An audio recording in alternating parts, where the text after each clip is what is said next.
holds the Turkish Authority as responsible for the repercussions resulting from its blatant aggression on the Syrian territories.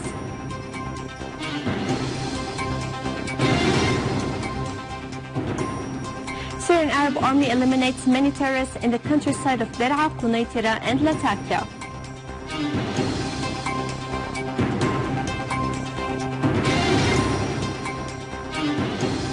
And British government reveals the disappearance of 3 UK female teenagers who had traveled from London to Istanbul and infiltrated into Syria to join ISIS.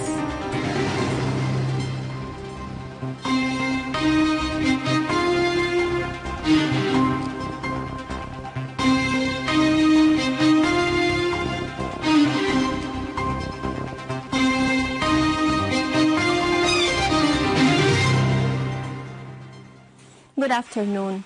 Syria emphasized that Turkey has not only provided all forms of support for its tools of ISIS and al-Nusra groups, as well as other terrorist organizations linked to al-Qaeda, but it has also carried out a blatant aggression on the Syrian territory today. An official source at the Foreign and Expatriates Ministry said that despite the fact that on the eve of this aggression, the Turkish Foreign Ministry has informed the Syrian consulate in Istanbul about its intention to transfer the shrine of Suleiman Shah into another place, but it did not wait for the approval of Syria, according to the agreement signed in 1921 between Turkey and the authority of the French occupation at that time. The source added that what raises suspicion about the reality of the Turkish intentions is that this shrine is located in a region where ISIS spreads widely in Al-Raqqa governorate, and it has destroyed churches and shrines except for this shrine, which confirms the depth of links between the Turkish government and the terrorist organization. The source added that as a result of Turkey's violation of the provisions of this convention, the Turkish authority is held responsible for the repercussions of this aggression.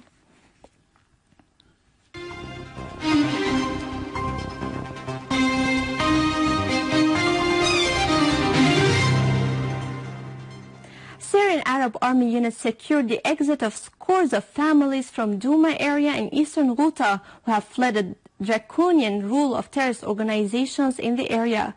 Around 30 families made up of nearly 80 persons, mostly women and children, turned to a military checkpoint after they escaped terrorist organizations in Douma. All families were relocated to makeshift centers in Qudsiyya suburb in Damascus western countryside and had their basic needs met. Takfiri terrorist organizations, among them the so-called Jaysh al-Islam and al-Ummah, which have foreign mercenaries in their ranks, are active in Douma area in eastern Ghouta. Last month, an exodus of around 5,000 people who fled Douma, Jobar, al-Shifoniya, Meida, Hawash al-Farah, Hawash al-Dawara and al-Nusra was prompted by monstrosities perpetrated by terrorists in these areas. The families were relocated to temporary housing centers where they were well accommodated. Syrian Arab Army continued its operations targeting terrorist gatherings in Aleppo and its countrysides, killing dozens of them, injuring others, and destroying their hideouts, including weapons and ammunition inside. A military source said that Syrian Arab Army units destroyed several terrorist hideouts, killing many of them in Handarat camp and several other farms. In Der'a's northern countryside, especially in Abta and Da'il, Syrian Arab Army units conducted qualitative operations, killing many terrorists, injuring others, and destroying their hideouts.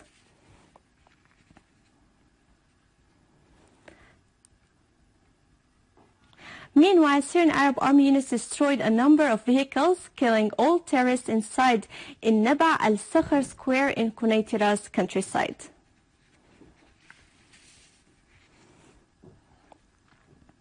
Iraqi army has liberated al-Baghdadi district west of al-Anbar, repelling ISIS and controlling the road connecting al-Baghdadi with Haditha.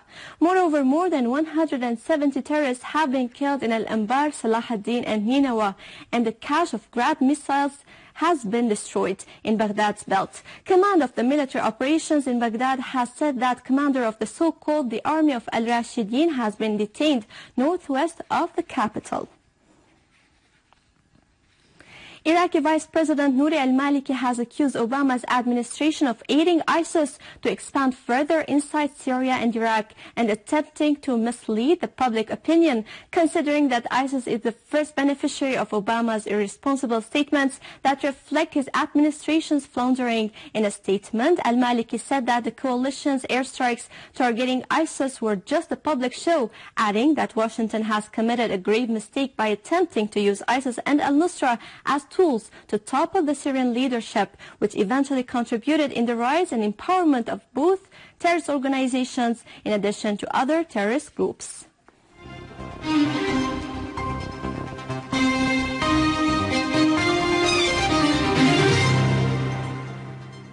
Former commander of U.S. forces in Europe and commander of NATO forces until 2000, Wesley Clark, stressed in an interview with the American channel CNN that ISIS is an American-made organization that is financed by Washington's friends and allies to strike the resistance axis in the region.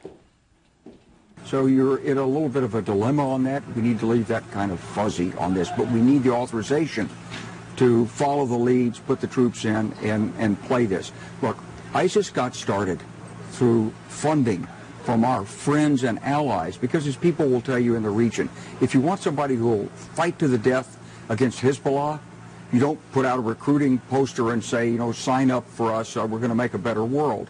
You go after zealots, and you go after these religious fundamentalists. That's who fights Hezbollah. But, General, I'm hearing you on... It's like a Frankenstein. The people we are fighting today, we funded 20 years ago. And let's go recruit these mujahideen, and let's get some to come from Saudi Arabia and other places, importing their Wahhabi brand of Islam.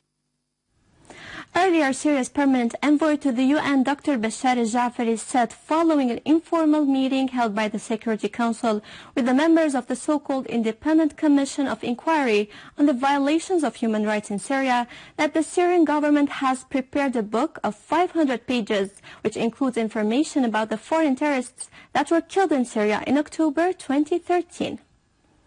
This is a book, an unusual book. 500 pages elaborated by the Syrian authorities on the foreign terrorists killed in Syria in the month of October 2013. 1 month, 2013, October. Foreign terrorists, only foreigners, coming from the same guys who are supposed to represent the Security Council and the Council on Human Rights. With photos, names, nationalities. These are some of them maybe were used as witnesses by this commission against the Syrian government. Many of them came from Jordan, who assumes the chairmanship of the Council on Human Rights, as you know. Many of them came from Saudi Arabia, from Libya, Tunisia, Pakistan, Afghanistan, Australia, USA, Britain, France, Belgium, England, Germany, Italy. Who else? Qatar, United Arab Emirates, Kuwait, Kyrgyzstan, Lithuania, Burkina Faso, Nigeria, Egypt, Palestinians, by coincidence, Lebanese, Canada. These are the Syrian opposition. These people, these foreigners, are the Syrian opposition that the Americans call moderate Syrian opposition. They are Australian, but they are moderate Syrian opposition. You like it, you dislike it, this is how the American present it. So these are Syrian legitimate opposition, democratic opposition, peaceful opposition. They may be Pakistanis, but they are Syrian opposition. British police has said that 3 British female teenagers have traveled to Istanbul to infiltrate to Syria and join ISIS. A source at the British police has stated that the 3 female teenagers aged 13 and 16 years old left their homes without the knowledge of their families and traveled to Turkey. Earlier, members of the British House of Commons disclosed that the number of British citizens who joined the terrorist organizations in Syria and Iraq was estimated at about 2,000. General Commander of the Libyan Army in the battle against the terrorist organizations, General Khalifa Haftar, has pledged to continue the battle against terrorism till all Libyan territories have been cleared from it. In a response to Al-Qaba terrorist blasts perpetrated by ISIS claiming the lives of scores, Haftar said that the battle against terrorism would continue with even a greater momentum, as it is the right of the Libyan people to live in a peaceful and secure country. For his part, Libyan Premier Abdullah Al-Thani has said that head of the United Nations support mission in Libya, Bernardino Leon, was trying, backed by the US and Britain, to include extremist organizations like the Muslim Brotherhood in the National Reconciliation Government that he was proposing. Court of Special Urgency Affairs in Alexandria City is to examine the case filed by Secretary General of Coalition of Long Live Egypt, Mr. Tariq Mahmoud, to label Qatar as a state that backs terrorism.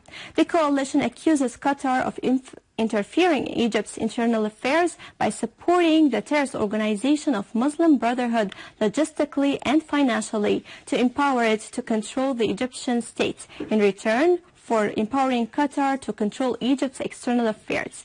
Moreover, the coalition accuses Qatar of colluding with the deposed President Mohammed Morsi to leak documents that have to do with Egypt's national security and support the Muslim Brotherhood to perpetrate terrorist attacks following June 30th, 2013.